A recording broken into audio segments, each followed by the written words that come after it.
Ladies and gentlemen, welcome back to another episode of the What Are We Doing podcast. My name's Levi McCurdy, and this is episode 126.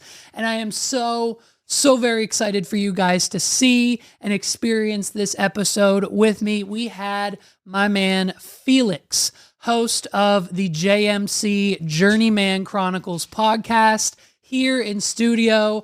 And when I tell you that this was probably one of the best conversations that I've had thus far on this podcast, it was amazing. We took this man all the way back to 1996. I mean, we deep dove into his life, his dreams, the future, the podcast industry, everything that we are both seemingly passionate about. And I cannot thank him enough for coming all the way here and kicking it with me here in the studio. So please give this video a huge thumbs up, a share, a like, hit that subscribe button for none other than me, but my new friend Felix.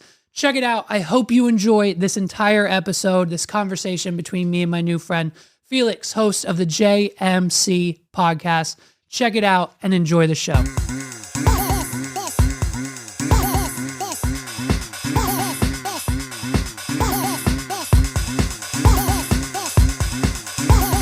This is the What Are We Doing podcast. First of all, thank you for being here.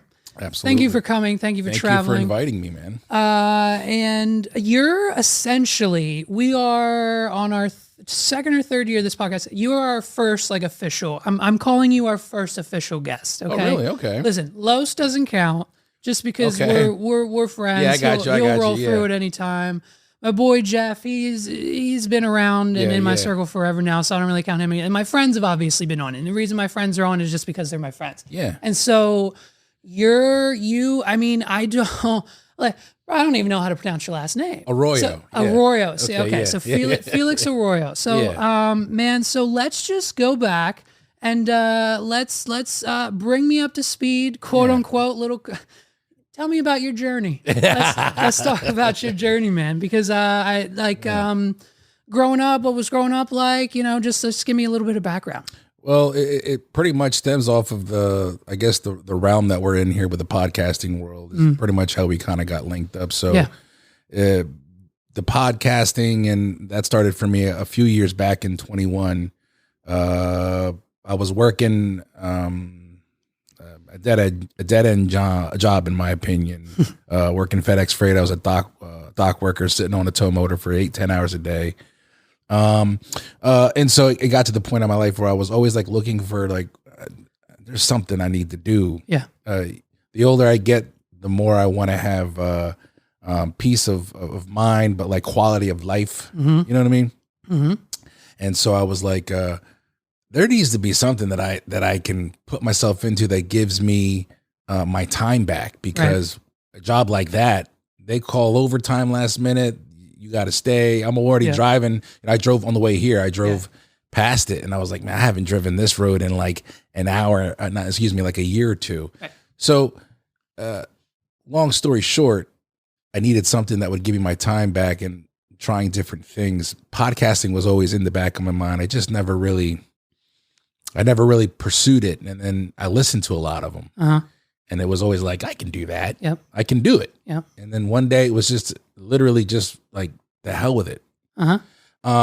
And growing up, I've always been intrigued by storytelling. I've always loved it. I couldn't explain it. I would write plays. I would write plays that were already out. I wrote The Christmas Carol. I wrote that on a typewriter that my mom had. Uh-huh. The Wizard of Oz, the same thing, and my family would act it out. So you would just rewrite. Yeah, I would rewrite it. Sure. But I was change details. Right, I was so inspired from what I saw. Well, that's exactly what this. I mean, every podcaster we see is that we're just taking what they're doing. Yeah, of course. And the funny thing, I was talking to my wife and my father-in-law, my mother-in-law. I for whatever reason, I love black and white movies, and so the TV classic channel, every now and then I'll come across something, and my little girls are sitting with me. They don't know what they're watching, and neither do I really. I just love it. I told my wife a story. I said, when I was a kid, I would go help my uncle cut grass in Delaware. For 3 summers in a row, I stayed with him, my mom and my sisters and I.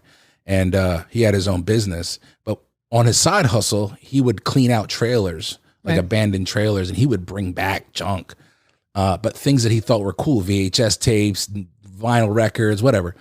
And there was a VHS. It was the 1939 Phantom of the Opera with Lon Chaney. It was a silent movie, black and white. It's the classic where he reveals himself. And I remember watching that as a kid, just intrigued. Couldn't hear it, just read, and just paid attention to the acting and the storytelling. And I was enthralled. And Phantom of the Opera is like one of my favorite stories of all time. So I tie that in to like what I'm doing now with the podcast. And if anybody's been watching, I had to really scale back on my editing because I just don't have the time anymore. But I really want to like push like the Radio Lab type of like when you're listening to a story, there's the sound effects, there's the music being played. And I really try to incorporating that into these journeys. But it's just a lot, you know, because I work a full-time job and I have a family, and you know what it's like. So well, and I mean that's where I'm at too. I mean, I just this is now like the 5th iteration of the studio, as I've mentioned, and it's now to the point where you're right. Even this is overkill, and I'll be editing this episode, being like, oh my god, okay, we need the split screen, we need the single, and it's just And I started with these microphones because I said if you're gonna have a podcast, you have to do it like Joe Rogan. You have to have the SM7Bs and the high definition cameras and whatever. And so and I know that that's just me. And that, you know, I do everything to the max, and it's always overkill, and it's always, you know, but I think when it comes to realizing that there's something more out there, right? Your dead end job, or like even just, let alone just FedEx. Like, holy shit, I can't imagine. Like, you know, make your career at FedEx. Jesus.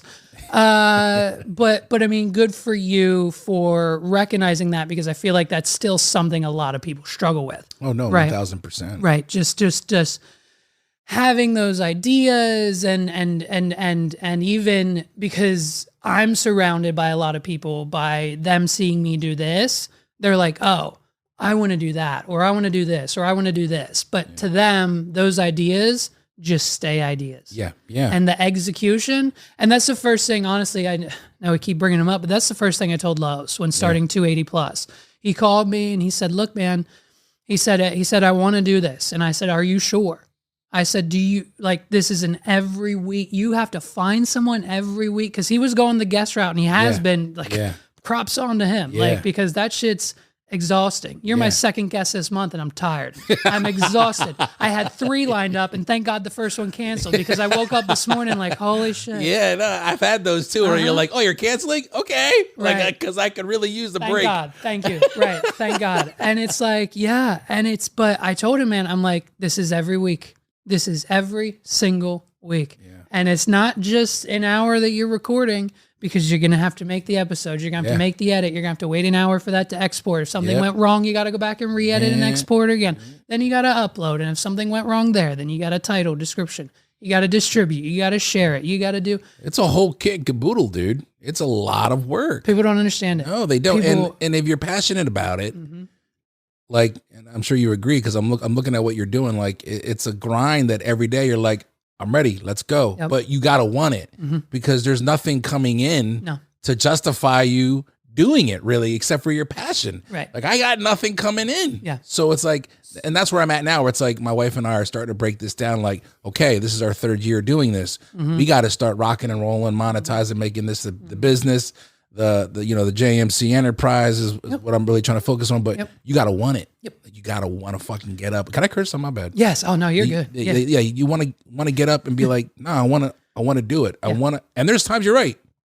People cancel, and I'm like, maybe that's a blessing in disguise, because I have an interview every week, and I did that. I scheduled that. That's another thing too. Like, you don't have somebody over you being like, this is what's expected of you. You're doing it to yourself. Right. So you really got to want it. There's no, trust me, because I thought, and I'm sure you had the same thought when I started this, cool, 1, 5, 10, 15, 20 episodes in, great. Yeah. I thought I've had a line out No, the door. 1,000%. I thought yeah. there would every DM. I thought I'd have all my high school friends, business owners, these people, that people.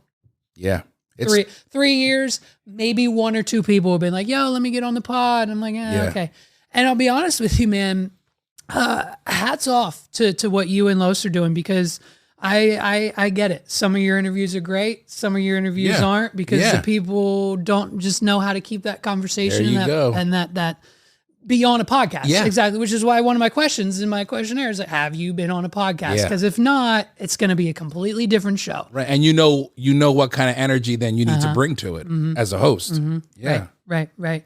And so I've been so hesitant over the years, because every time I get this close to having somebody on or thinking that they were going to be my first guest, whether it's in studio or on Zoom or whatever it is, it's like they're Zooming from their phone with their AirPods. So your quality's automatically cut down by 80%, or whatever this is, or they have a podcast, but they're on like episode 15 and they don't even do video and they don't give a shit about social. So it's like, why am I going to hype you up after putting all this work in? Like, honestly, my prerequisites to, and it's just kudos to you. I go to your YouTube channel. If you tell me you have a podcast, I go immediately to your YouTube channel first, because if you're not there, I'm set. Look, you can do it. You can do it without YouTube, and I know it's a thing, but if it's easier to gauge though when they've got visuals. Exactly. That, and it's like you need to be on YouTube. Let's just be honest. Right now you do, yeah. And so I like, they'll be on Facebook and Instagram and have this big following, and I see these graphics and a great logo and great audio quality on their story, and then I go to their YouTube channel and it's like episodes 4 through 15, and it's just an image, and it's not, no one gives a shit about it, and it's just a dead channel. Sorry, you're not coming on here. What? For what? And I appreciate that, because at first for me, I was taking whatever I could get. Yeah, right. Of course. The learning curve is really wide for me anyway. It was like, I'm at the point now, and Alexandra, my wife, like, I bounce a lot of things off of her, because she, even though she's not on camera, she has been before, but she's behind the scenes with me heavy. Yeah. And it's like, I need to start being picky. Yeah. Like, that's one of the reasons why I stopped doing virtual, and I'm going to be introducing virtual interviews, because I felt like it took away from the energy from the interview. Yeah. It wasn't the same, but there, like you said, what are you recording with? Where's the lighting? I can't hear you. Your Wi-Fi is going out. A lot of in those the car, Thank God I haven't had those, but every time Carlos has a damn guest on that podcast and they're in the car, I'm like, yo, fam, can you? I remember him telling me that, and one of the things he said that made me step up my prerequisites was, he told me that because of that, now he's starting to be like, you need lighting, you need this, and I'm like, I didn't think of that. So one of the things I'm learning though is, like, the virtual interviews, like, that's it's going to be a lot easier for me, because my setup, my once I'm done, I can just turn it off, and so because typically I do seasons, and this is the first year that I'm probably not going to incorporate a break like that. I'm probably going to have a break, but I'll be doing more virtuals during my summertime just to stay busy. Yeah. You know what I mean? Because that's another thing too, is you got to want it and you have to be consistent. Yeah, and I think my issue with virtual is that there's no, every piece of software that I've tried or used has a caveat. Oh yeah. So like Riverside FM, they blast themselves as like the #1 high quality 4K, whatever recording call virtual. But I've literally paid them for their pro level accounts 5 separate times for 5 separate podcast episodes, and it's never worked. It's never worked. Because I'm in the middle right now of like looking at Riverside, StreamYard. Like, so I don't want to use Zoom. I keep seeing StreamYard. I haven't used it yet, so I can't testify to that. It's a little more expensive. Zoom. So the issue with Zoom is their recordings only output in 720p. Yeah. And I don't want that. And in order to get 1080, because Carlos and I were just about to like go in on a pro level account together, because split the cost, whatever. And come to find out, the business plan you need to get that 1080p resolution, you have to then also purchase 10 licenses for your team members so they can also, so it becomes $2,000 a year instead of 200. Yeah. And so my plan and what I'm hoping to accomplish this year is, because not only do I also want to go virtual with this, because it's just going to reach a little bit more. Absolutely. But I think in my mind, the way to go about it, and it's going to, listen, for me, it's going to put a lot of people on the no list. Yeah. But if you want to be serious and you want to be on a platform that's been around for 3 to 4 years, we gotta step it up a little bit. So absolutely. my plan is to do it on Zoom, but have all parties record locally.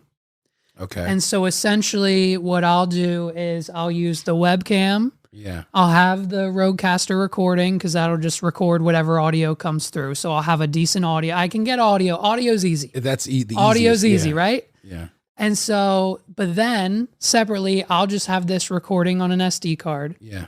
And then whether it's Zoom or FaceTime, you got an iPad, you got an iPhone, great. Meet me on there. That's how we're going to communicate. Okay. And then you'll get that file from them. And then but then they also have to have a camera. So I need my guest and myself need to have a FaceTime camera. Yeah. And a local. Yeah. High definition. Yeah. And that's what I mean. Like, then you start realizing who's serious about it and who's not. You know what I mean? Right. Because you set these prerequisites and then you don't want to bend. Yep. But you also want to be like, well, I don't want to push away possible content. Like there's a huge juggling. It's a catch 22. It's stressful. And then at the end of the day, when you're like, it's Thursday and my episode's due tomorrow, guess it's another solo week, because I can sit here and bang it out and talk about absolutely Kamala Harris or the economy or whatever else is going on in the world, billionaires and submarines. I don't know, whatever's happening on TMZ that week. And it's easy. It's done. I can literally scrub through the footage in 30 minutes because I know what I said. So I put it on 3x speed. Yeah. And by the time I'm done, I might have to sync up some videos. Yeah. And it's quick and easy. Yeah. And so it's a world that has no definition. Like, you know what I mean? You could literally just be recording audio from your phone and upload that. And that's a podcast by definition. Yeah. For 5 minutes. But yeah, exactly. There's no time limit. Exactly. Either. Right. So it's just, man. And I was thinking about it this morning, like the first Joe Rogan episode, like the first, I think 100 were live streamed on a website called Justin.tv. Yeah. And it was like way before anything or any of this ever came, like fast internet or streaming. And it was just him in the back room of a comedy club. Yeah. And that's like to your point earlier when it was like trying to do it to the max, because you know how you want it. But like you go through it enough and you have enough like these, I guess you want to call them setbacks or these experiences that remind you like, hold on a minute. You could be playing with, Tonka toy mics and you could make it happen. I'm being funny with that. But the point is like, I've learned, let me scale back because I can still deliver something that people are going to be interested in. And I can save that energy for post-production. I can save it for a rainy day where I want to upscale. Like I've had moments like that. And because of that, and because of that pivot, my anxiety has gone down because I give myself crazy amounts of anxiety, dude. And my wife, God bless her, like she like holds everything down, but there's times where she can tell my wheels are turning and I'm supposed to be, watching a movie with her but I'm constantly like, how can I make this? I want it to be looking like what I see. And I'm realizing like, you're right. Like when you mentioned the little Wayne with the light in his glasses, like I've seen podcasts that look like shit, but they've got the numbers and they've got the audience. And it's like, okay, well then let me just get out of my own way. Yeah. Really. And it's also finding yourself, because I've always had, so my journey for saying I'll do my best to save it for when I come on your show. But I've always been an entertainer, right? From 5 years old, whether it was doing karate and, just doing the routines in front of everybody to get the trophies, to ballet, to jazz, to tap dance, to hip hop. I mean, I was at the Appel Center at 10 years old dancing to the Space Jam theme song in front of hundreds of people. Okay. I was on the front page of the Gettysburg newspaper back in like 2001, tap dancing with a fucking Tigger costume on. Like I've always been. Then that took me to magic. I did magic professionally for 8 years, did YouTube daily vlogging for a few years. Okay. I've done it all, right? Yeah. And so I've always had since being on YouTube, I think back in 2008 with magic, my family and my friends and my close circle have always deemed it as, there's Levi doing his YouTube voice. Right. What's up, guys? My name's Levi McCurdy. This is another episode. This is another magic video. Yeah. We're here doing this and that. And it's like, I don't talk like that. Yeah. In normal, like I don't walk into a building to a business meeting like, what's up, guys? I'm like, hey, how are you? Blah, blah, blah. What's going on? Like professional. So it's the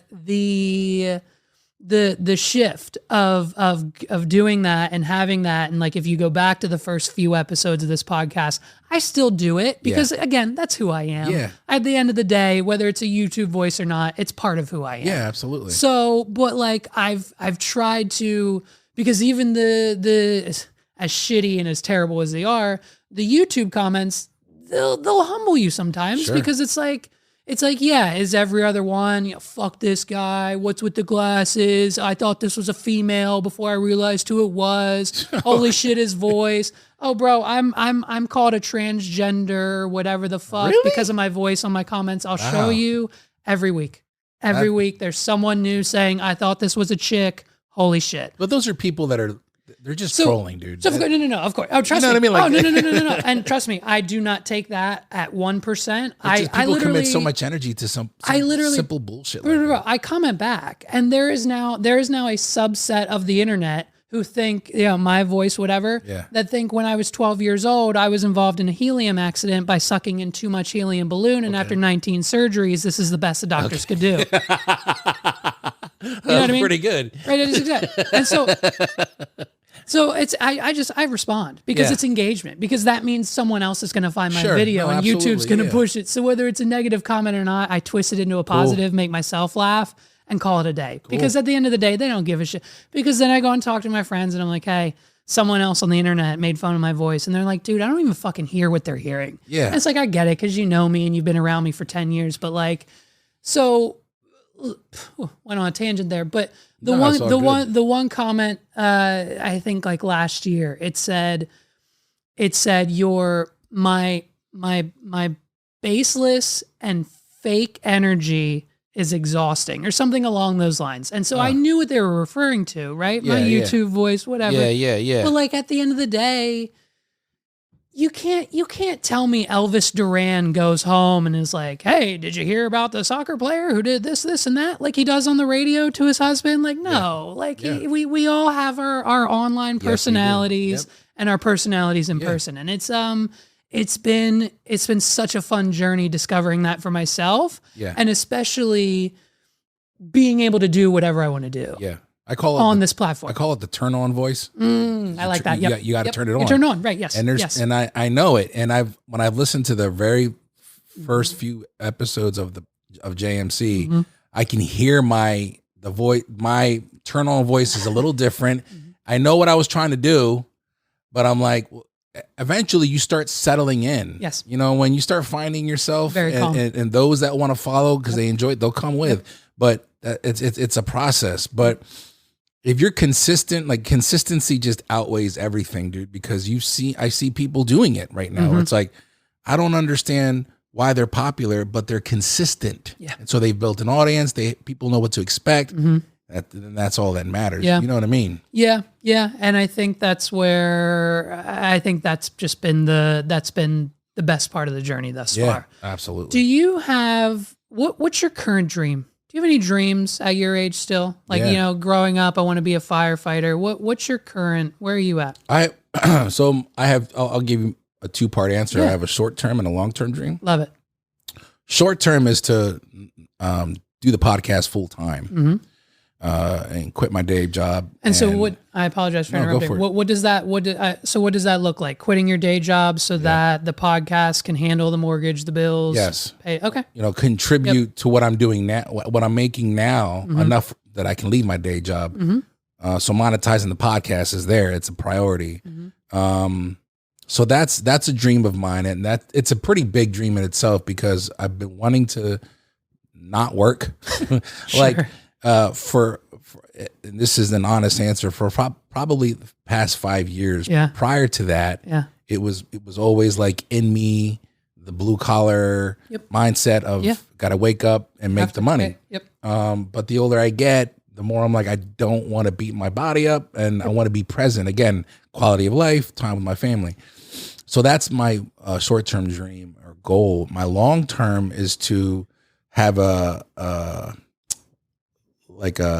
production company. You want a network? I want a network. I want JMC Productions to really be the umbrella corporation of so many different things like podcast, short film, docuseries, documentaries, name it. And I don't know how I'm going to get there. I just know like there's this vision. I see it. Which is amazing. Which makes sense, which I fully believe. I think after today, we can certainly get you into that direction, because there's that was my sort of again, just an idea when I sort of went out on a limb on, but it's kind of fizzled out a little bit, but still in the background a little bit. I mean, essentially, I think that's what a lot of people set out to do, is the whole network, just because then that means the more podcasts, the more episodes, the more monetization, the more dollars, right? And so I sort of unofficially created the Do Better Network, right? Because it's just, it was me and Carlos, 280 Plus, this podcast, whatever. And so it's just us, because we understand that we just got to do a little bit better than the other guys and we'll be successful, right? And so, and it just, 9 times out of 10, when we see other podcasters or entrepreneurs or people who say they're musicians or rappers and you only put out 1 song a year, bro, okay, is that really what you're doing? So just, hey, do better, do a little better, and it'll be great. And so, I don't necessarily know what that vision looks like. Maybe with your help, we can kind of collab on that and come together and figure something out, because that's been, it hasn't been at the top of my list, but it's definitely something that I'm definitely working on, especially in the aspect of I'm doing this podcast. It's not my process behind the scenes is just a little bit different, simply stating because everything I do here, I learn from, and then I take on to my other business, right? So I have a whole nother business, Pixel and Hammer, where we make websites, digital marketing, graphic design, all that stuff, social media management, blog post creation I have 81 plus clients, right? And so I take what I learn here from video, audio, monetization, writing the descriptions, using AI for that, doing this, doing that. And then I learn, I find out what works. I find out what the algorithms need, what YouTube wants, what Instagram wants you to do, the reels, the shorts, the vertical, the this, the stories, that. And then I take all that and I figure out what's working, what doesn't, how it should be done. And then I sell it to my clients. Gotcha. And then that's how, this podcast necessarily, we made like $100 last year off of Patreon because we had a few people sign up and then got tired of it and I'm sure forgot. And then I cashed that out fine. Sure. But other than that, this podcast, it's not, I've got links and videos for fucking Gel Blaster and Dude Robe and Blue Chew or whatever.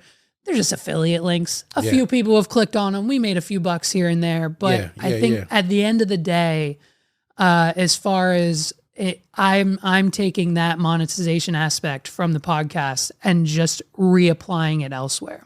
What you should be doing. And it's working. Yeah. And Pixel and Hammer is thriving. That's awesome. And we now have like 3 to 4 to 5 people paying us a lot of money every month to do social and write blog posts and stuff. And it's fun. And so now I think this year my goal is to take it back to the pod, right? Because I've given the clients a Pixel and Hammer what they need. I can sell those packages and we can have that run for the next few years. So now let's take all that work that we've done, because essentially now it's automated. AI handles a lot of it. And then, so now let's put the work back into the pod. Yeah. Let's make recap and record better. Let's make this better. Let's get a new camera, upgrade the quality for this year. Yeah. And hey, let's do what everyone else is doing and maybe start 1 to 2 more podcasts, because we've got a little bit of time and we could probably throw something together real quick. And I think that's going to be the goal for this year here. Yeah. And that goes back to being consistent. Mm-hmm. So like monetizing is definitely a priority for me, but it's also up there with quality of life. Mm-hmm. And so I'll always, like I'm sitting with my wife and I'm bringing my sister on board, who was really savvy with like the shit that you were just mentioning. Mm-hmm. Like for whatever reason, she can just do that really well. Yep. And so it's almost like, let's put the people that I know and love in positions of like of power, but not like a power, a good power. I don't have them do something that means something. That means something. Yeah. Mm-hmm. And the podcast in itself, JMC, really is I'm interviewing different people about their journey in life, and everybody and anybody is welcome. But it has become like this hub of a safe space for Black and brown voices to come and talk about things, including my own. Because being Puerto Rican, there's a lot of things that I can't express unless I have the time and the presentation to really explain it, where people are drawn in. I could have a conversation and people could be drawing it out because it's just another guy talking about his experiences being, so I say all that because having this network that I envision in mind, it's like, I would love to have a place where everybody, including Black and brown people, can come in intricate roles and can dominate because they're good at it. Right. And is it something that I have like on my agenda for tomorrow? No, but it's there. I've learned like you just keep stokes in the fire, so to speak. I think that's the phrase. As long as there's coals on the fire. As long as there are coals, right. Mm-hmm. And just keep them there. But that's something that I'm learning. Like I didn't have this mindset 3 years ago. No. It's a lot of like reading. It's a lot of listening to people that know what they're doing in different areas of the world, businesses. And you just take that philosophy and you're like, why not? Fuck it. I'm going to apply that here. Yeah. And you have to go through processes of like, this isn't working. Well, then I'm going to change how my approach is. Yeah. You have to. The end result still stays the same, but your process you need to be able to adapt. Yep. And that's what I'm learning. So it's cool because at the end of the day, it's like, I'm doing this, I'm investing in what I want to do, as opposed to doing all this for somebody else, which I've been doing my whole life, like we all have. Well, and that, and I realized years ago that I was not an employee. Yeah. I will never be again. Yeah. I was not meant for it since the day I graduated college. I'm learning that right now, dude. It is, well, hey, good. I'm happy for you because it is a liberating feeling. When I got out of college, first of all, the reason I went to get my entire education is I don't want to call it a joke, but it is 100% everything that I wanted to do. Not what the teachers wanted me to do, not what the school or the system or the government. When I was in middle school, an incident happened. I'll save it for another day, but I essentially didn't have any friends. I was bullied in middle school. I had no one. I had nothing. I didn't have a best friend. I didn't have a girlfriend. I had nothing. And so it was to the point where I went around the long way to get to my bus because I avoided the kids who were picking on me because I knew their bus was there and they would get on at this time, and I snuck by. Yeah. And so I knew going into high school, I couldn't do that for 4 more years. So I thought I had to go to a different school. I could not go to Northeastern. I could not go to my home school. I could not stay with those people because it would just be a continuation. And so I was like, the only way to do that is to move. I can't get my parents to move. Like they just got divorced 5 years ago. Mom doesn't have any money. We're not moving anywhere anytime soon. She got a job, whatever. I'm a teenager. I can't tell my parents to move. And so I don't know how I got the idea. I don't know who told me about it, but someone along the way had mentioned York Tech. And Votech became my goal because that meant I could go to a different school, I could recreate myself, I could do something completely different, and I could take over. And that's exactly what I did. Yeah. And so the summer before high school, I decided I was going to start magic, taught myself card tricks. And from day one to fucking graduation, I was let out of class by teachers, students, lunch, doing magic, doing this. I was president of my class. I was homecoming king. There was not a single student in the class of 2008 to 2012 who didn't know my fucking name. Yeah. And so my entire high school education, 50% of it was baking cookies because I went for culinary arts, the easiest thing you could do. I thought if I can bake cookies long enough, I can get through this without having to go to algebra 2 or whatever else the fuck everyone else was doing. Sure. I could skate by and literally do what I wanted to do, and that was entertain. And I did that whether it was with magic or in the shop. I started food fights. I flooded the kitchen 3 times, putting rags in the sink. It was a blast. Okay. And so, but you know, at the same time, because it was Votech, I had to go to Math 101. Sure. We did 2 or 3 classes a day, whatever. It was bullshit. Yeah. And so then out of that, I'm like, I'm a magician now. People know me because I'm a magician. I auditioned for America's Got Talent. And so it was like, this is what I need to do for the rest of my life. I don't have a website. I'm not going to go. And for the last 3 years, I've been using like Wix.com, website builder, whatever was there. And so I'm like, I'm just going to go to college. I'm going to go to college, learn how to build a website. I'll make myself one. So I spent $100,000 on an education that should have cost me $30,000, but I went to the Art Institute. It's okay. Yeah. I'm working on getting it forgiven. Yeah. You know? Yeah. And so I taught myself how to build a website. And by the time I got out of college, I realized that magic wasn't really it. It faded out. And my first professional job out of college was an internship at a web development company where every other day we had Nerf gun battles, and then the boss bought us a pool table. You'll never guess what we did all day, every day, in between a little bit of work. Did you play pool? Yeah.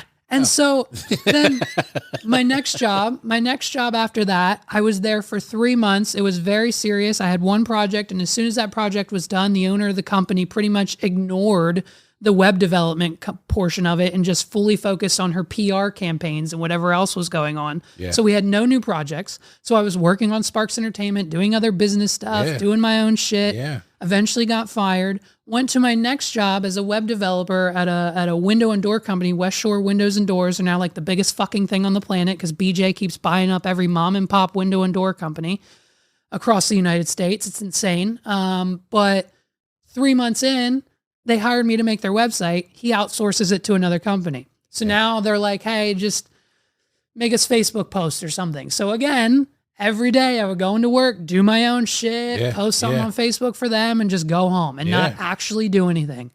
And then after that, in 2017 is when I started working at Pixel and Hammer.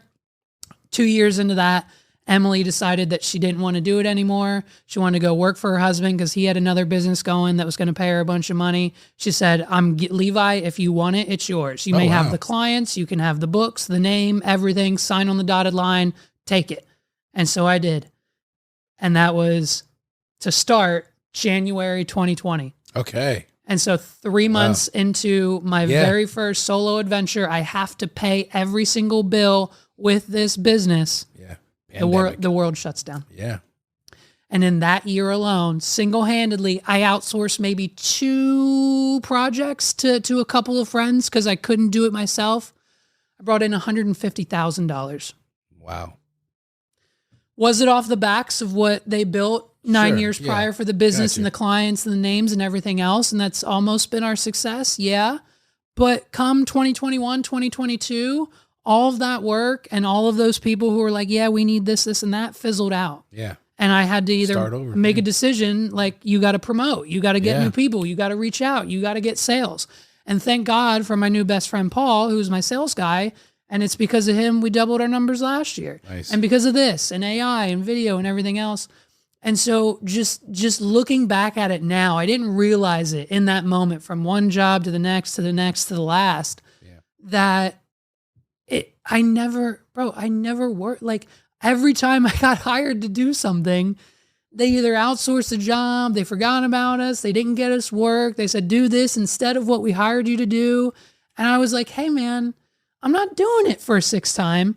And so now I had that opportunity to take the business, to do my own thing. I also own Sparks Entertainment. We do weddings and stuff. And so it's just, I've always been an entrepreneur, but I've never said that to anybody. Sure. Whenever people ask me what I do or what I am, I like giggle and I'm like, well, I DJ weddings, I make websites, I have a podcast, I do this, I Twitch stream for a little bit, like whatever. But at the end of the day, I never admit that I am an entrepreneur until like right now. This second to you right now is the first time in my life I've told someone, oh, I'm an entrepreneur. But even vocalizing something is a liberating experience. Yeah. When you actually vocalize the thought. Because what's crazy is I thought about this episode between me and you just the other day, and I'm like, I'm probably going to bring this up and say it. And then I thought about it, and I'm like, holy fucking shit. Yeah. What a fucking weight off my chest. Yeah. I didn't start out with it in my Instagram bio, and I wasn't all over like, yo, respect the hustle, respect the grind, blah, blah, blah. I worked in silence, and I still do. Yeah. I still do. Half the people in my circle have no idea about Pixel and Hammer. Yeah. They have no idea about the other half of everything. Like and then the other half of my circle just thinks I DJ weddings for Sparks Entertainment and do this silly show every week. Yeah. And then they're like, how do you pay what? Do you have a job? And I'm like, yeah, I do. Yeah. I'm just not. Yeah. Because you know what? Because that takes time. Yeah. It takes time to be loud and be like, hey, look at me. I'm an entrepreneur.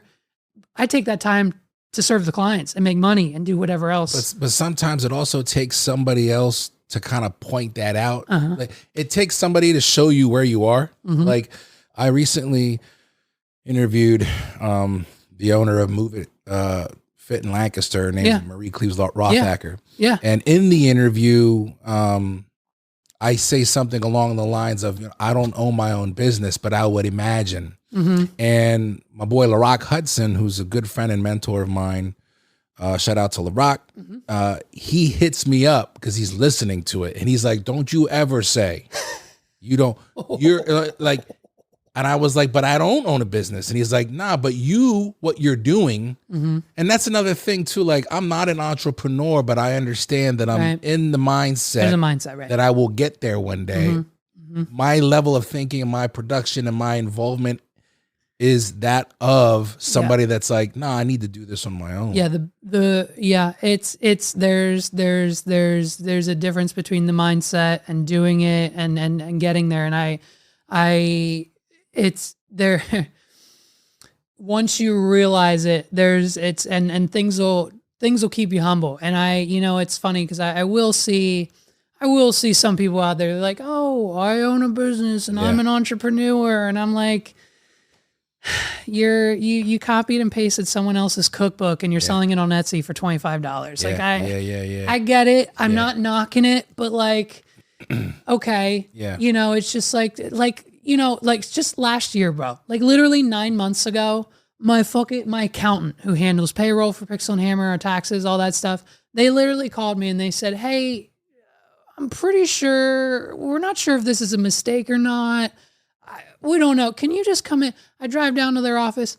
I owe 10 grand in back taxes. Okay. I've got $10,000 worth of payroll taxes or whatever the fuck that for some reason should have came out of my account, but didn't. And it just kept getting stacked up. And then no one said anything. Jeez. And then like they got an email from the IRS and they're like, hey, what's going on with Levi? Yeah. And I'm like, what do you mean? Levi's all right. What's going on? And so, right. And so it's like, and I'm like, and so now I'm literally, could you imagine how stressed you would be for the next 72 hours if someone came in and said, hey, we're not talking about a bill or a company. The IRS will come arrest you for $10,000. We're not talking about $1,000 whatever. Oh, I didn't pay this. $10,000 in payroll taxes? Yeah. That's important. Yeah. And so those are the stresses that, you know what I mean? Like, hopefully that'll never happen to you in your entrepreneurship journey. Well, but I'm hopefully. just letting, like, But it's good to know though, because it can happen. Dude, let's switch it up here. Have you ever heard of the show Hot Ones? It's on YouTube. Sean Evans, chicken wings. Yes. Okay. He interviews people while eating chicken wings. Incrementally gets hotter. Yes. The bomb, whatever the last one, it's crazy. So Sean Evans is people. They give him so much props for his questions. Okay. The questions he asks his guests are like so thought provoke, like when he asked these questions, the celebrities answering them are like, what the fuck? No one in 20 years has asked me that. How do you know about that? What do you do? And I admire that about him. And I've always wanted to ask a Sean Evans-esque question. Okay. So I came up with one for you. Okay. Let me get through it. We're going to see how it goes. Hopefully I got all my information and research right. Okay. I'm going to read this word for word. Here we go. All right. Here's my question. So something not a lot of people remember from the Central PA rap scene was one of your albums, I believe, Everything Burns, that included an infamous green screen picture of Felix, which I think is on your hat, on the logo, right? Yep. With flames behind you as the album cover. So thinking back, are there any other iconic rap album covers that stand out to you, or like that you can think is like maybe a childhood memory or something, just like a cover of a rap album that means something to you, and just talk on that for a second. I think I'm thinking of two right now. Okay. The first one, or right off the bat, and I actually talked about this with Los, was the album by Outkast, AT Aliens. I literally, on my list, if you were struggling, I have AT Aliens by Outkast, Graduation by Kanye, and of course, just any of the early Jay-Z's. That comic book-esque. Yes.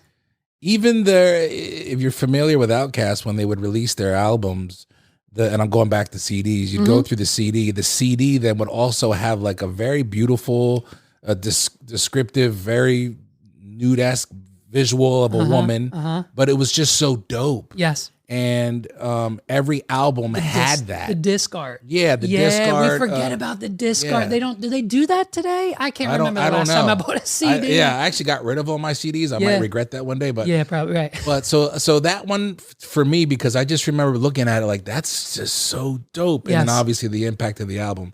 I'm also thinking of, and forgive me, I can't remember the name of the album. I want to say Follow the Leader. I could be wrong. It's Eric B. and Rakim. But they're sitting on the hood of a car. They've got these dope ass jackets on. It's the angle from the back. They're looking away. It's very poetic.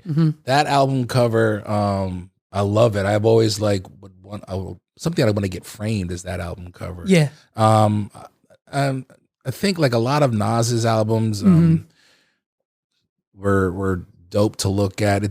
I think that's the difference in music now is like you don't have that just looking at the album cover. I'm pretty sure, I think based on my research, I'm pretty sure you and I I think there might be a generational gap there. So I'm 32. So I'm 40, I'll be 45. Right. Okay. So my introduction to hip hop and rap was 50 Cent's first album. And the Marshall Mathers LP, because that's what my father listened to in the car, because he just divorced my mother, and he knew when we would go back to her during her time singing those songs, it would piss her the fuck off.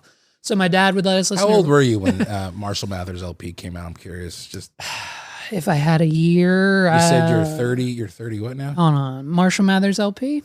That was 20 years? Yeah, so the Marshall Mathers LP came out in 2000. Yeah, which was the year my parents... 24 years. Okay. So I was 8. Okay, I was 8 or 9. I was Marshall Mathers LP. I'm working at Friendly's as a cook. Crazy they're still around, by the way. 21 years old. Yeah. Somewhere around there. Yeah. But and of course, I think my generation is just we're all, of course, behind you, diehard Lil Wayne fans. So I mean, his album covers are always iconic for us. But I know AT Aliens by Outkast, I think that might be on average at the top of everyone's list. But yeah, what was your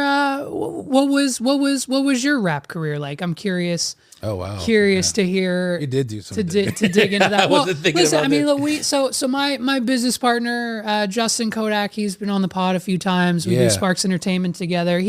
That's how we met in high school. He was a rapper, and this was when MySpace was popping, and so he put all of his music on MySpace. And I messaged him on MySpace, and I was like, hey, bro, we go to the same school. I dig your flow. I like the music. You need a manager. if you're going to blow up, if you're going to be a rapper at 15 years old, famous in high school, you need a manager. Let me help you. There you go. And he's like, yo, bet, come sit with me at lunch tomorrow. And the rest was history. There you go. He obviously doesn't do it anymore now, but him and I were relatively in the Central PA rap scene. I didn't do any rapping. I hopped on a track with him once in a while as a joke, but like we performed at the Chameleon Club. Like we did shows, man. Like we were in the rap scene for a while. Gotcha. So we know a few people from now, but I'm sure. I started. Wow, so you're gonna take me back here. So I'll be 45. I was 16. My cousin Luis Ortega, his stage name is Don P.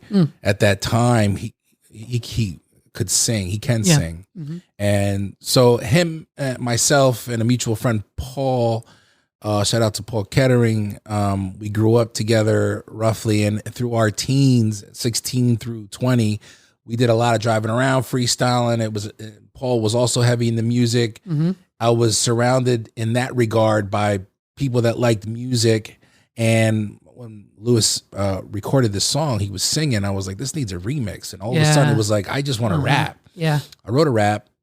It was cool. We went to my boy Paul's house. Another friend, Gramsky, a good friend of ours, was on the keys. We, it was just us fucking around in this basement. You know how it is. And we make this music, and it was just like, let's do it again. Let's do it again. And so I kind of started writing rhymes, and I loved it. I loved it. At that time in my life, I discovered hip hop early 90s.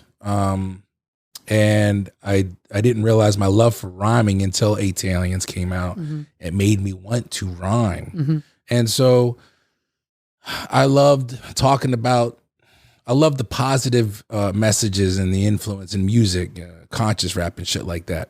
I was like, let me do that. Yeah. And I slowly became like infused in the rhymes and the lyrics, and I just loved everything about it. The culture, I respected and loved it so much. And what year was this? This was, that's what I was thinking. So I'm 16. It's 90, I want to say, 95, 96. Early. 96, because 96, the Aliens came out. And when I heard that, my head exploded. So we'll say 96. And so through the years, then I would make music, and I loved it. I thought I was serious about it. Right. Looking back now, I didn't do enough. But I got to like hang out with people and meet, people that were recording, not big names, but just people in the city that were just doing their thing. Yeah. And I met my ex-wife at the time. She got pregnant. I had to stop making music. I stopped for 8 years. Happens to all of us. Yeah. So 2010 rolls around, and I'm like, I want to do it again. Yeah. And I was introduced to a friend of mine who I'm cool with now. His name's Soilo. Dope reggaeton artist, but also a producer in Lancaster. Like, I love that man. He when I went through my divorce and I needed a spot, he let me stay in his basement for 5 months. So I met him. I started recording again through him. Yep. And it was the first time where I was like, I'm just going to make music and put it on the internet. And I put it on Reverb Nation. I put it on SoundCloud. I just flooded it. I performed a couple times at Chameleon. I met some cool people through those experiences. And so I started releasing projects. And one of them, the last one I released, which is what you just alluded to, is Everything Burns. And when I recorded that and put that out, I was going through my divorce, and I was finally like in a place of like, I'm leaving all that behind, which was Everything Burns. Yeah. The album cover of that art I took a picture of myself in front of a green sheet in my basement of my apartment. All had a green sheet. Did a lot of, a lot of splicing and editing, and added the fire. I'm leaving all that. Everything's burning behind me. I'm on my way. I'm leaving out. Yeah. And I loved it. And that was 2015. And then I met my wife, and I've been so happy and living my life, like doing other things. That just the desire of music for me, it's I don't feel bad that I put it to the side, because it's not there for me anymore. But I should say it's not there in that capacity. But every now and then you outgrow it. There's And times it's- where yeah. I get a little tickled. I'm like, Trust me, you know, Justin's the same way. Literally a month ago, he sent me a message like, "Why am I trying to buy an instrumental right now? Like, why am I looking up You know, Drake type it's beats? the- Like, yeah.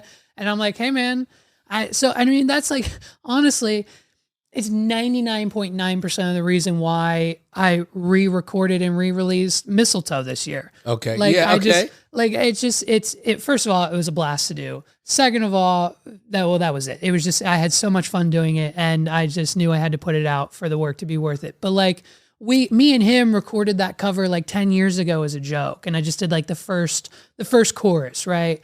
And every year it just pops up on Facebook, and I share it, and it's a joke. Like, look at me singing this Justin Bieber song. I don't sound like Justin Bieber. Yeah. And this year, there were enough people. Justin was one of them, but he's my best friend, so he gets a pass. But there were enough other people in my life that I knew of, whether it was rappers from York City or Lancaster or a few singer friends of mine who literally every day are like, oh, album coming soon, working on new music, shit coming soon, I'm dropping soon, can't wait to hear this, can't wait to hear that.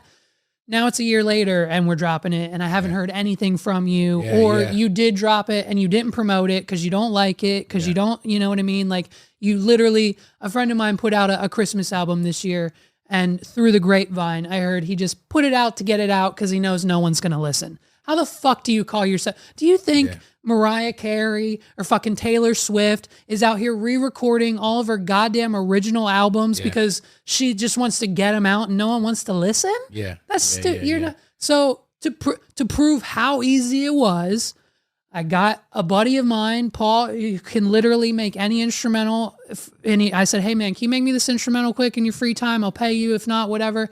Sent it back to me 10 minutes later, literally recreated Justin Bieber's instrumental. Okay. I got on fucking Adobe Audition, turned on reverb, turned on the pitch correction, sang it 3 times, doubled the lyrics, made my pitch a little deeper so there's some background vocals that were still mine, but not as high pitched as my voice. Yeah. Fucking paid $20 for DistroKid.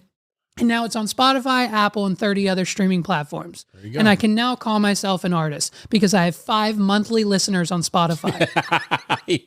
Some people don't have that confidence level though, And it's like- that belief in themselves. And I did that in 20 minutes. I did that in an afternoon. Yeah. And then guess what? I downloaded an app that like AI changes your voice to be perfect. And I've got like 6 other songs in the chamber ready to go if I ever want to start a cover career as an artist. Yeah. Just to prove to the people who are coming to me like, Levi, how do you do it every week? Blah, blah, blah. I'm like, do you understand I produce, you and I, me, you, Carlos, between you, me, and Carlos, I think between Carlos and I, we put out 250 hours worth of content last year. Probably with yours on top of that, it's equal to like 375 equal to 400.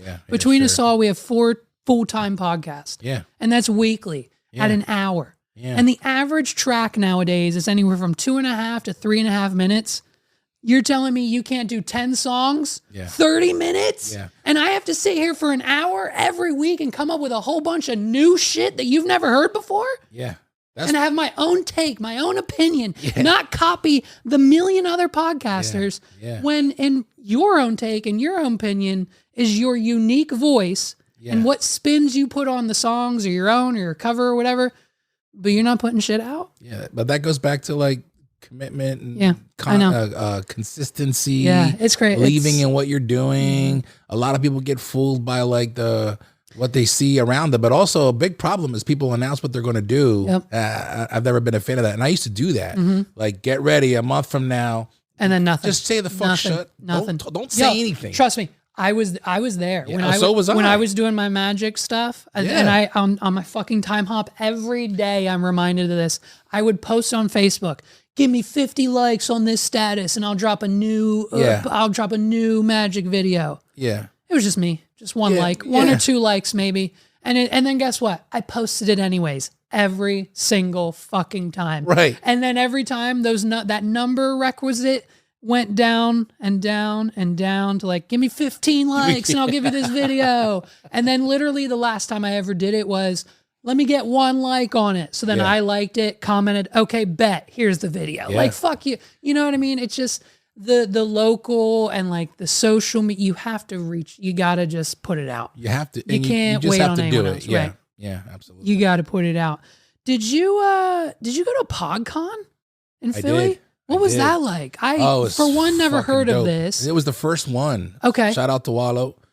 Because now I need to go. Yeah, I got set. My cousin Willie sends me something on. Shout out to Willie Montalvo. He sent me this reel on Instagram. Yeah. It was Wallow talking about PodCon. Yeah. I was like, what the fuck is this? And it was in Philly.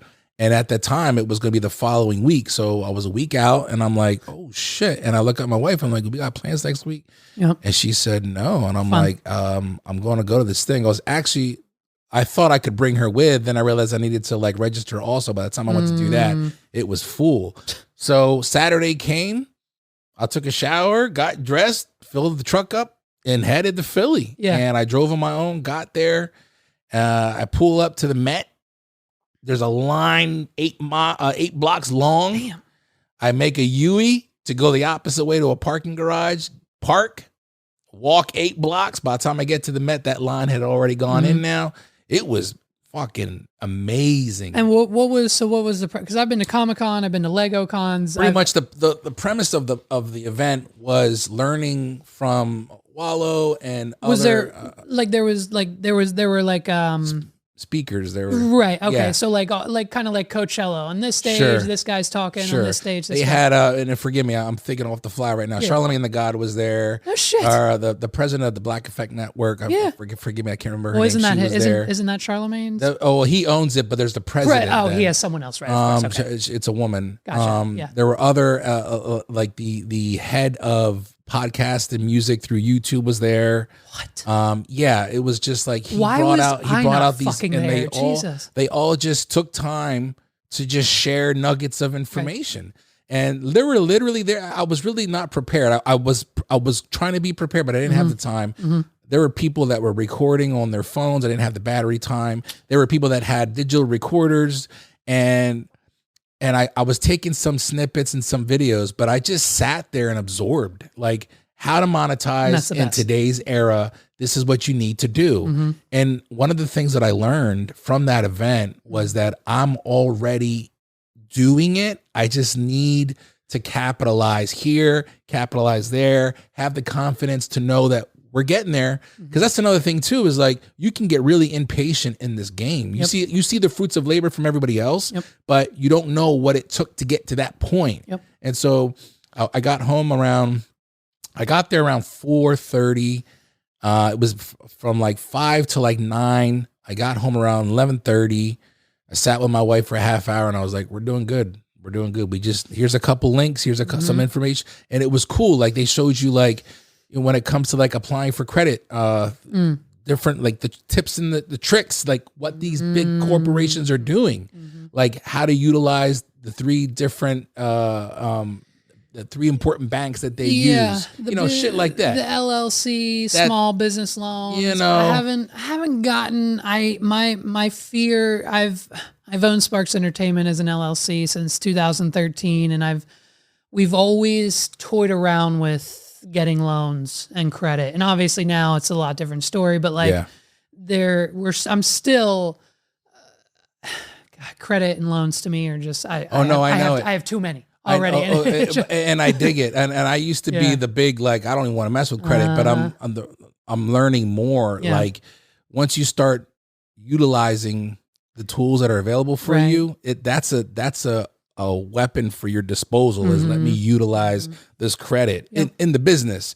And it just goes back to like, what can I do to level up? To be, and that's our goal, my wife and I, this year. We made a commitment to ourselves, like 2024, because the last year was just a train wreck with, just people dying in our families and just my father and 3 of her family members within 7 months. So this year was like, nah, we ain't with the fucking negative energy. We're chilling. We're chilling, but we're gonna dominate. Like this year, I because I don't know when I'm gonna go. You know what I mean? It's bro, and that's that just that line alone is something even now in a few months I'll be 32, I think. Either 32 or 33, I forget. But it that thought alone is becoming more and more of a serious internal conversation I'm having. Like, wait a minute. She doesn't work because she's supporting the boy, and the boy needs supported in this way. And if I go, I mean, she'll figure it out. I've got people in place. We've got things hopefully to take care of her and parents and people around her that would help. But you're an intricate part of it still. Right. You know? Trust me, it's going to be a major fucking punch to her gut, and she's never been in a fight in her life. My bad. I'm sorry. Yep, sorry. That's all right. But yeah, no, it's it's I trust me, I think about that every day. Yeah. Am I gonna wake up tomorrow? Am I gonna, and even that thought is even just, I think, even lower on the list as far as just like, am I going to be able to pay the bills tomorrow? Yeah. Like it's kind of, but that's the drive. I'll tell you where I am is I got to the point where, cause I've had a very bad habit of like the what ifs, what if this happens, what if that happens? And then it hinders me from pushing.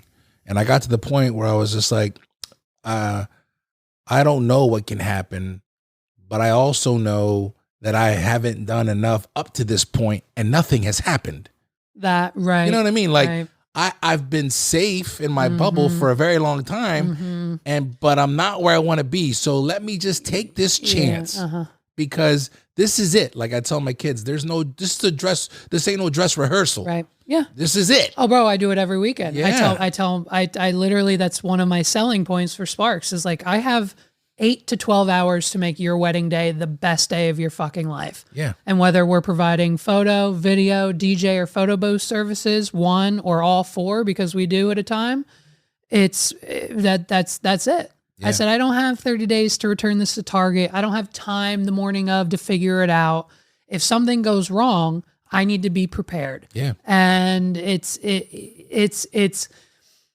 realizing that I'm working on this year, hopefully, to bring that aspect, right, of how I treat those wedding days into my own life, because I still have that 30 days to return to Target philosophy where, oh, if we don't get to it this day, or if Megs and I don't have this conversation this day, we can do it tomorrow, or we'll do it then, or things get pushed, or we have a snowstorm, or someone cancels. And so it's realizing that time and just taking advantage of it. And I also think too, you know, it seems like, and hopefully one day soon I'll get to meet her, but it seems like you and your wife have a pretty basic understanding of where things are, where things should be, and where things are going to go. Yeah. And that's where I'm also grateful, because Megs, you know, we did everything backwards. We had the boy, then bought the house, and then we'll get married, you know, hopefully next year. But we got together way back in high school. So we've essentially been together forever. Yeah, we took a break, whatever. There's a gap, whatever. It's a long story. I'll tell you later. But she knows, she fully understands, because when we made the decision 4 years ago for her to not go back to work, because we were at the point where the boy either needed daycare or which is a racket, which is $3,000 a month, depending on where you go. Yeah. And so I'm like, okay, well, I'm not sending you to work to make $3,000 a month, because I barely make that. And I'm like, and so like, why would I send you there just to spend less time with me and your son, our son, and when you could just stay home? Yeah. And not pay for dinner. So she gets it. And I mean, like, look, last year was a fucking roller coaster. Yeah. Last year, you know, January, February, March, great, easy, modern, average. We're paying the bills. Everything's fine. We got a little bit extra money. And then, did we spend a little too much on the vacation? Sure, that happens, but what are you Am gonna I do? the entrepreneur who hasn't been on vacation in 10 years? Yeah. Sure. Yeah. So we did that for a few weeks, but then when we came back, we realized, we spent a little much, and it was rough. From September to probably October, November time, like roughly a little bit before Thanksgiving, it was touch or go. Yeah. I was giving her almost every penny out of the business's bank account to pay for food or pay for this bill or do this. And it got to the point where I then had to have the conversation with Paul. I'm like, look, man, this is where I'm at. This is how much money I need to make. If you're my sales guy, we got to do this, this, and that. Let's figure out the bills. Let's figure out what we can get rid of, subscriptions, this, that. And we honed it in. And in the last 3 months, we've done, I'm not bragging, but we've done 10 to 15 grand a month in the one business. So that's pretty good, man. It's, that's pretty damn good. I only see a fraction of that, of course, because there's bills and other things to pay, but I dig it though. That it's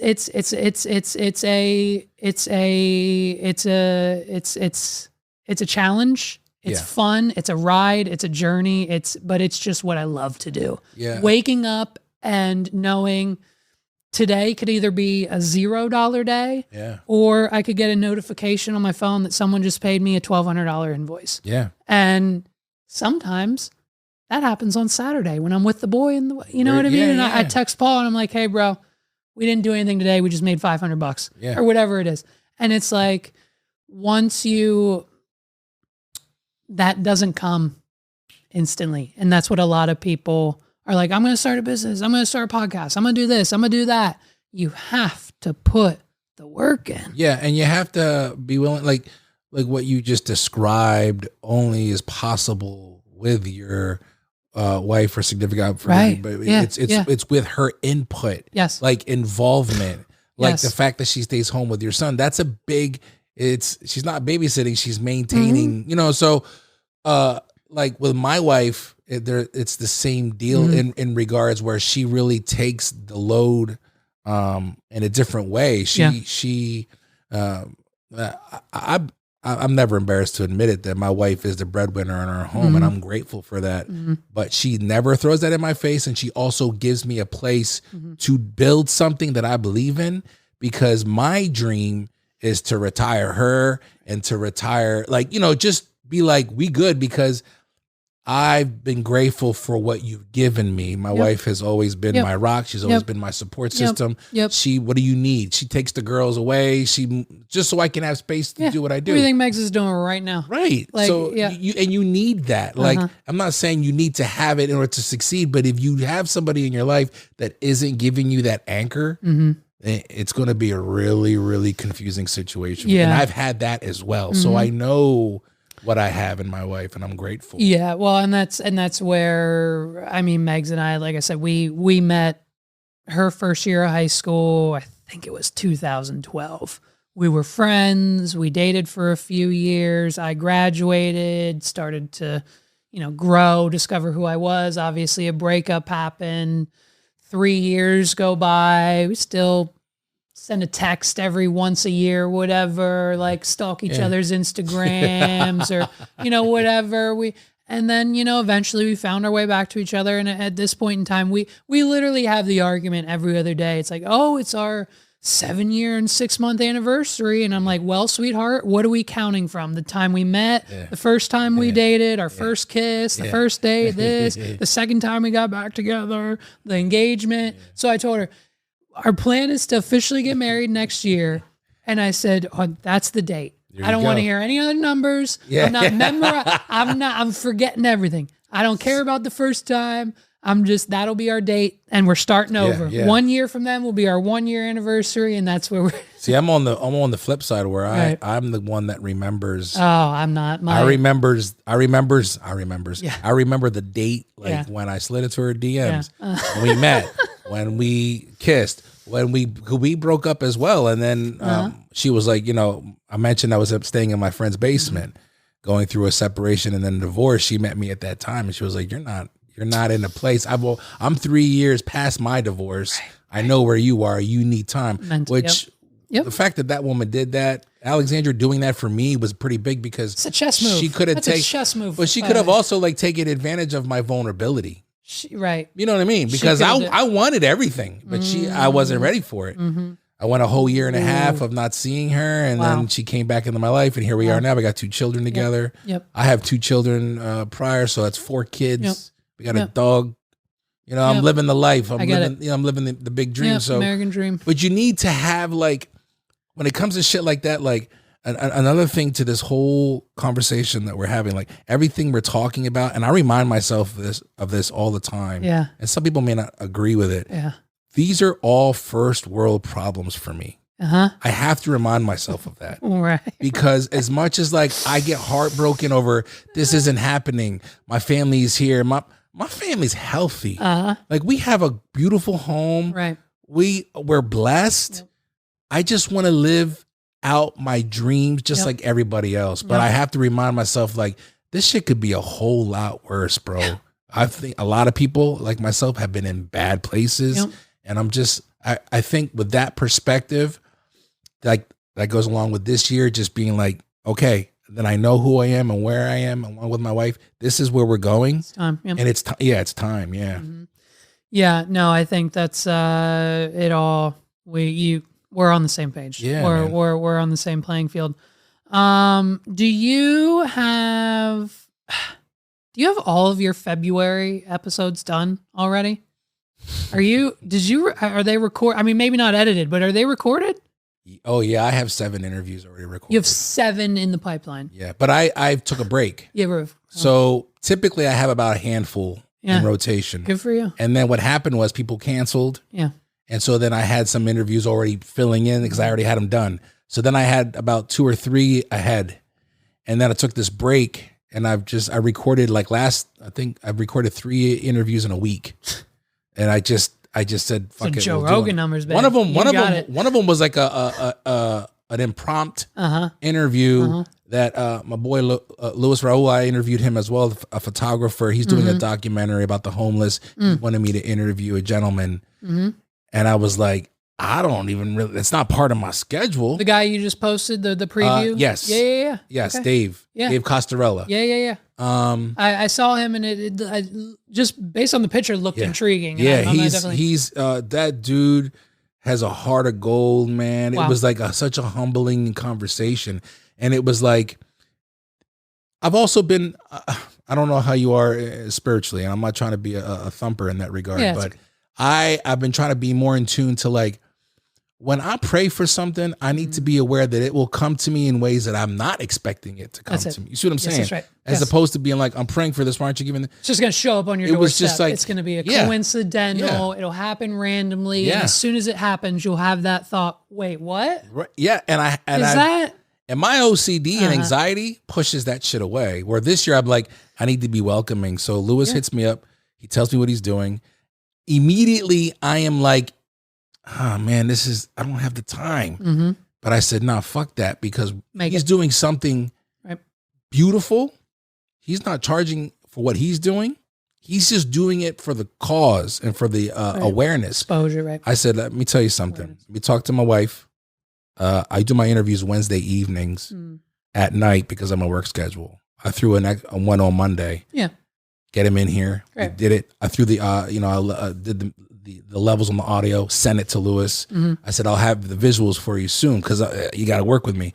But he's not, I got till April, so don't worry about it. So I'm like, but the fact that I put myself in a position to receive that, it's like, let me just keep doing that because. Kind of went out on a limb a little bit. Yeah. Again, you have to like step out of your comfort zone. I'm learning that from a lot of cool people. You have to step out of your comfort zone. Otherwise you're going to see the same shit all the time. But to answer your question with all those interviews, like I have one this Wednesday, that'll be 8. And then I'll have, February 4th, I come back. Good. By that point, I'll have a lot in the, So you'll have February and March. Pretty much. And I'm grateful. I always wanted to be a point where I didn't have to ask for interviews, and now people are reaching out to me and being like, hey, how do I get on? Do you have a dream guest? I don't know if I have a dream guest. Okay. People always ask me that, and they expect me to say like Justin Bieber or Beyonce, and I'm like, well, no, obviously I'll be honest not. But with like, you, because I don't know. Mine are just influenced. Like there's a few Instagram influencers and there's a few YouTubers that not a lot of people know about, that I would love to have on. But to me, even those are not reachable. Like they're like like D or C list celebrities compared to like, whatever. So it's like, I know that's kind of hard coming from a small like, local town and podcast. That's the thing There's too, like, right? Like, because I'm interviewing everyday people. I do have like, there are people on my radar where I'm like, sure, I need them on, and I've waited to reach out, and it's worked out. And I tell them when they show up, like, this is a pretty big moment for me because I see what you're doing. I respect it. Like, thank you for having the time. But as far as like a dream interview, I don't have one. Yeah, no, I think, I mean, I would probably be speechless if it ever happened, but I think every podcaster in the world would love to just be on Joe Rogan. Oh yeah, sure. But but see, at least from my understanding is like the people who want to be on Joe Rogan just want his reach and audience. Yeah. I just want to I want to go for the JRE experience. I want to talk to him. Yeah. I want to see the studio. I want to see the microphones. Yeah. I want to meet Jamie. I want to shoot the bow at a Tesla. I want to do whatever. Yeah. And so, but I think, there's a comedian. He's an Instagram guy down in, Maryland. His name is escaping me. He went viral on Vine. He was a big Vine guy, and then moved into YouTube and stuff. So I'm trying to get him on. I also want. There's a magician. There's a magician who originated in Washington D.C. His name's Max Major. He's been on America's Got Talent. He now lives in Vegas. Okay, and he now started out as just normal magic, card tricks, whatever. But now he does hypnotists. He does hypnotism stuff. Okay. And I don't know if you know anything about hypnotism stuff, but it is the one thing in magic that I cannot explain. I cannot tell you how it's done. And at the end of the day, most of me believes that it is real. Okay. What you are seeing, him telling them just, I went to a hypnotist show with an ex years and years and years ago at a college. And when I tell you that man got on stage, he pulled like 30 people up on stage. I wasn't one of them because I just wanted to watch because I magic brain.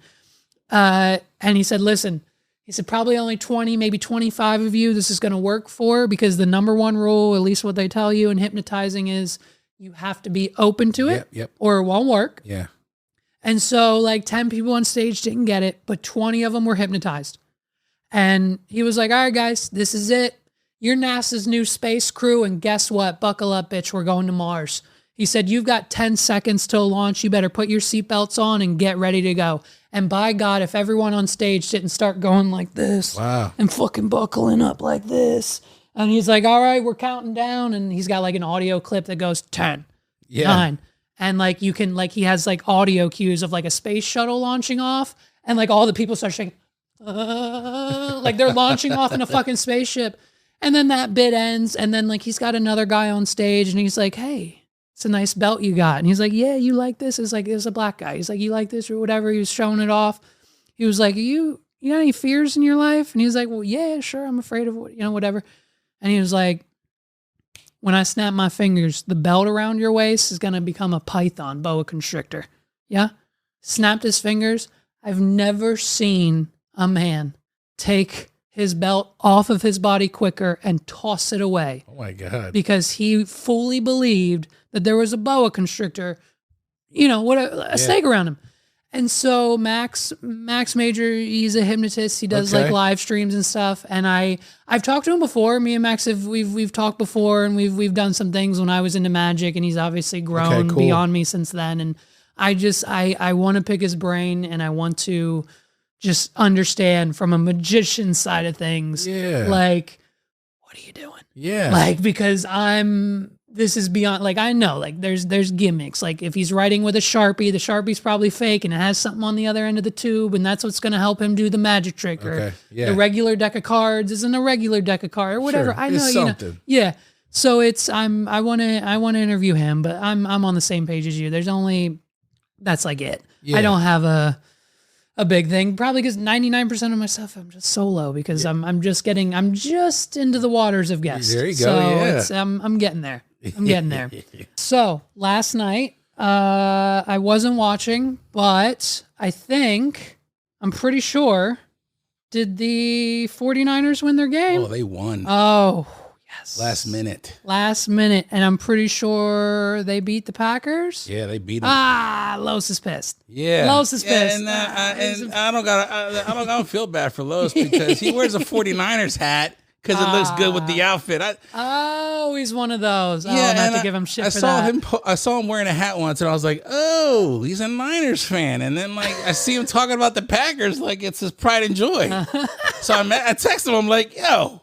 He's like, "Oh man, I just wear that because it looks good with the fit." I'm like, "I don't know, bro. You can't do that." So I know he ain't too happy about that. Hold on. I don't know too much. I don't know too much about the black and brown culture rules, but I'm pretty sure you can't just wear a team's hat because it goes well with the outfit. I don't know. It ain't even black and brown culture. I think it's just sports culture in general. Sports culture, yes. I think like if you're gonna wear I think if you wear a neutral team, sure. You know, like maybe he wore like an AFC team, right? Everyone wears like an LA hat. Yeah. So when I was watching the game last night, I was going to text him, but I don't like playing dirty like that. No. Yeah. I get it. So we think we're going to see them in the Super Bowl. Yeah. Oh no, we're definitely going to see the Niners in the Super Bowl. We're definitely going to see the Niners in the Super Bowl. So what is it? Is it we still have the Niners, the Ravens? The Ravens and Ravens are in. They're in the AFC Championship. I think today it's the Bills and that's right. The Lions. Chiefs. And the Buccaneers. Yep. Lions and Buccaneers. So whoever wins out of that game, we play in the NFC Championship. Okay. Out of the Lions and the Buccaneers. Yeah. Got it. So you won't face the Chiefs unless it's the Super Bowl. Unless it's the Super Bowl. Which I would love because I'd love to play either Ravens or Chiefs because we lost our last 2 Super Bowl losses are to those teams. Okay. We lost to the Ravens in 2012, which broke my heart. Damn. We were that close, and then 3 years ago we lost to the Chiefs. Okay. Yeah. Well, the issue is if you face the Chiefs in the Super Bowl, you've got Mother to deal with, and Taylor Swift is probably just going to put a curse on all of your players, and your defensive line probably isn't going to play as well. It's all good. We don't pay attention to the shenanigans when it comes to Taylor Swift. You're one it right. No. We stay focused. We're good. We're good. We got a good running game. No, it's I'm not a huge football fan. I just whoever's in the Super Bowl. I mean, I'll root for the Steelers and the Eagles just because of PA, but growing up. But that's no. So the 4. Okay. Did you see the Fox News? They fucked up. I don't know if it was It wasn't. I think it was probably just an intern who didn't understand the NFL schedule, but they posted on Fox News last night that said, Usher, Reba McEntire, and Post Malone will be singing at the Super Bowl 52 halftime show alongside the 49ers and the Ravens.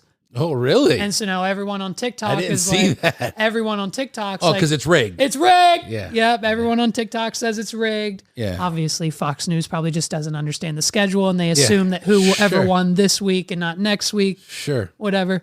But interesting. So maybe that's a good sign. Maybe the 49ers might face the Ravens. Or they say the same thing along like the colors of the Super Bowl logo reveal. And if you look at the last 3 or 4 Super Bowl, oh my God, the logos deep in conspiracy. Were the color.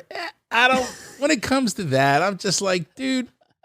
I think it's a cool thing to talk about for a little locker room banter and water cooler talk, but I don't buy into that shit. Are you a halftime show Super Bowl kind of guy? It really depends. Yeah. I'm not like this year. I'm like, cool, Usher. Like, fine. Yeah, fine. When it was Shakira and Jennifer Lopez a few years ago, it was a little more Beyonce. That was cool. What about I thought last year was the big one. Eminem, last year Snoop, was 50. No, I think last year was Rihanna.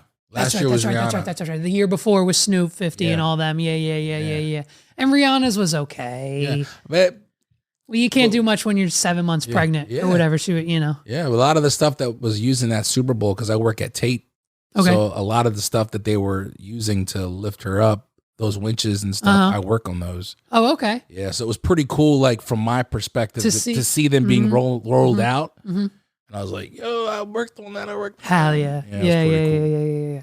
Awesome. Well, I'm rooting for the team. Thank you. We're welcoming, anybody. I think at this point, are the Eagles out? They're out. Yeah, the Eagles are out. Steelers are out. Yeah, I don't have a team in the game. I'm not. Yeah, don't. And the funny thing about Eagles fans is they still want to shit on Dallas Cowboy fans. I think your last guest was predicting the Eagles Super Bowl, right? Yeah, he was pretty confident on that, huh? And he hit me up and was like, "Yeah, that didn't age too well." He gave me props and wished me luck on my team. Yeah. But that's what happens every year, you know. I've been a fan since 92 or 3. Sure. So I've seen my team like after Steve Young left and we just didn't have a winning season after season after season, and it was kind of like a joke, like, you're a Niners fan? But listen, it is what it is now. Are you a gambling man? You bet on the games at all? No sports book. Every now and then I'll do a little sports book. I'm just not into it. I like to play a little, and then that's it. If I know the teams relatively enough in the Super Bowl, like when the Eagles played or whatever, I'll do like the bet $5 and get a $250 or whatever, and just pick the team to win. I don't know what a parlay is. I don't know. I don't know anything about that. I just pick whoever wins to double my money. But I've only done that like once or twice. I'm not. I'll probably do something for the Super Bowl, just like especially because when the Niners, they'll be in it. So I'll probably do a little something for that. But do you have does it feel like maybe a little heritage leaks in? Do you have any like special food prep for Super Bowl parties? What's your go-to? My wife usually, she'll probably prep up like a charcuterie board, or she'll probably make something in the crock pot. Typically, like, I'll just make sure, you know, like, this should be different because I kind of cut back on my alcohol intake, like beer. But I usually would get, like, I made sure I had the beer, and, you know, maybe I'm the only one in the house that likes kielbasa and sauerkraut. So, you know, like, I would probably, during the football season, I would make that. My in-laws love it. My wife hates it. Kielbasa and sauerkraut. Yeah, to me, that's just you know. Is that basically and white people have just taken that to pork and sauerkraut? That's the white person's pork and sauerkraut? Yeah, that's exactly what that is. And my ex-wife is white, so and they're from Pittsburgh. So when I would go to Pittsburgh and I saw this being cooked and smelled, actually, I was like, that actually smells pretty damn good. Oh, okay. So you know, and I ate that during football season. So I just, you know, it was something that I'm just used to, and I enjoy it. But my wife, Alexandra, does not like the smell of sauerkraut. It's pretty much what it is. It's me. Yeah, she downstairs. Yeah, she won't do it. I'm when it comes to the pork and sauerkraut, it has to be all mashed in with mashed potatoes kind of guy. I mix everything together. But yeah, she won't let me do it. Yeah. Listen, man, let's get out of here. I appreciate you coming. I appreciate the conversation. I honestly think thus far it's been one of my best in the last few months. So, do you have anything to plug? Let people know where you're at, what you're doing. What do you got to say? And we'll get out of here.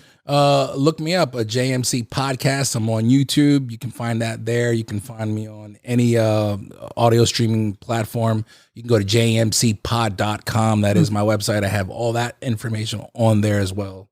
But yeah, just be ready because I'm coming back February 4th. Episode 85 returns. That's the second half of season 3. Boom. Let's do it. Let's. Do you have anything planned for episode 100 special yet? Anything? No, I've been asked that. I don't. My wife wants to have like a party where we invite all the previous guests. I'm like, babe, that's a lot of fucking people. That's a big pod. Yeah. And she brought that up like a year ago. So that's like, yeah. But like, you know, no, I don't know. I don't know. Yeah. I work in the moment. Sure. Yeah. And you've got, and trust me, 85, so 15 weeks. 15 more. That'll be 1, 2, 3, 4, almost 4 months. So summer, that'll be around the summer. Plenty of time to figure it out. All right, man. Well, let's get out of here. I appreciate you. Great conversation. We'll see you guys next time. Peace out, everybody.